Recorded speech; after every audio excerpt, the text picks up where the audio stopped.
Maybe you've got to do some updates. Maybe they, have a hard time paying rent or they're not fully paying rent. And so maybe you just have a challenging tenant too.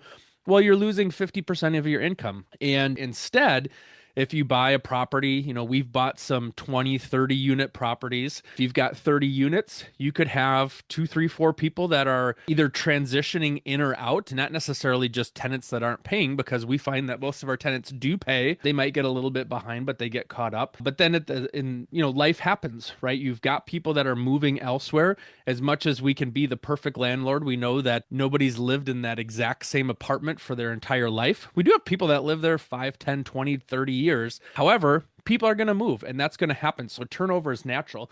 So if you've got 30 units, you can afford to have a couple of units that have some natural transitions, some natural turnovers, and then you still get rent from 27, 28, 29 tenants out of 30. And so there's a little bit more safety there. The economies of scale, you've got, depending on the property, probably one roof, one exterior, one water heater, boiler, whatever that might look like, versus if you had 30 units from 15 duplexes, now you've got 15 roofs, 15 exteriors to worry about. So there is a natural economies of scale. And so I like the idea of getting into those bigger buildings versus trying to do it with small multifamily.